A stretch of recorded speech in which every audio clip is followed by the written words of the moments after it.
கோவை காந்திபுரம் பிரீத்தி மருத்துவமனையில் நீரிழிவு நோய்க்கென பிரத்யேக தனி சிகிச்சை பிரிவு துவக்கம். முதுகு தண்டுவட முறிவு அறுவை சிகிச்சையில் நவீன முறையில் நோயாளிகள் விரைவில் குணமடைய முடியும் என மருத்துவர் தண்டபாணி தெரிவித்துள்ளார்.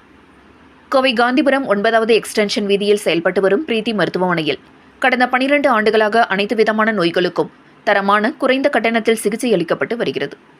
இந்நிலையில் பிரீத்தி மருத்துவமனையில் நீரிழிவு நோய் சிகிச்சைக்கான புதிய மையம் துவங்கப்பட்டுள்ளது. இது தொடர்பாக நீரிழிவு நோய் சிகிச்சை நிபுணர் மருத்துவர் பிரீத்தி செய்தியாளர்களிடம் பேசினார்.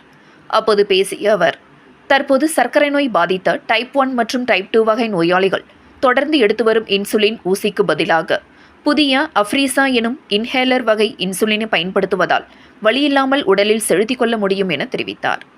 இதனைத் தொடர்ந்து பிரீத்தி மருத்துவமனையின் நிர்வாக இயக்குநரும் மூட்டு மாற்று அறுவை சிகிச்சை நிபுணருமான மருத்துவர் தண்டபாணி செய்தியாளர்களிடம் பேசுகையில், தற்போது விபத்து, தடுமாறி கீழே விழுவது போன்ற காரணங்களால் ஏற்படும் முதுகு தண்டுவட முறிவை குணப்படுத்த நவீன வகை அறுவை சிகிச்சைகள் செய்யப்படுவதாக கூறினார்.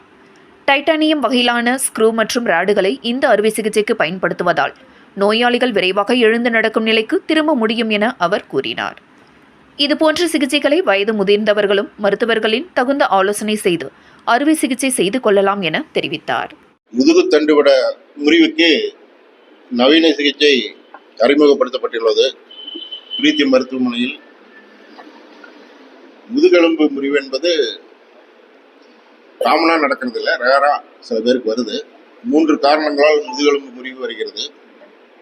ஆக்சிடென்ட்டு, விபத்து, 2 வீலர் ஆக்சிடென்ட், பைக்லேருந்து தூக்கி வீசுறது, விழுந்து அடுக்கிறது, மேலேருந்து விழுகிறவங்க, ஹைட்லேருந்து விழுகிறவங்க, மரத்துலேருந்து விழுகிறவங்க, இது தொழில் சம்மந்தப்பட்டது. ப்ரொஃபஷனலாக அவங்களுக்கு அதில் ஹசார்டில் வருது. கட்டடத்தில் வேலை செய்கிறவங்க, மரம் ஏறுறவங்க, விளையாட்டுக்கு ஏறுறவங்க, அவங்களாம் 10 அடி 12 அடி ஹைட்லேருந்து விழுந்தாங்கன்னா முதுகு தண்டுவடம் ஃப்ராக்சர் ஆகிடும்.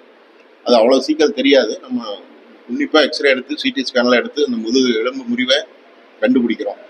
அதுக்கெல்லாம் முன்னே 3 மாதம் 4 மாதம் பெட்லேயே படுக்க வச்சுருவாங்க ட்ரீட்மெண்ட்டுக்காக. இப்போ நவீன முறையில் டைட்டானியம் பிளேட்டு முதுகு தண்டுவடத்தில் பொருத்தி நவீன முறையில் ஆப்ரேஷன் பண்ணுறோம். இந்த மாதிரி பொருத்தி ஆப்ரேஷன் பண்ணும்போது எலும்பு முறிவும் சரி செய்யப்படுகிறது. வலி இருக்காது. அவங்க ஒரு 4 நாள்லேயே எந்திரிச்சு உட்காந்துக்கலாம். இந்த பேஷண்ட்டு போன டிசம்பரில் தான் ஆப்ரேஷன் பண்ணோம். 4 நாள்லேயே எந்திரிச்சு உட்கார ஆரம்பிச்சிட்டாங்க. இப்போ நல்லா நடந்துட்டு இருக்கிறாங்க. நவீன முறையில் சிகிச்சை பண்ணும்போது 3-4 மாதம் பெட்லேயே படுத்துட்டு இருக்க வேண்டியதில்லை. சீக்கிரம் நடமாட வைக்க முடியும் என்பது இதன் மூலம் தெரிய வருகிறது.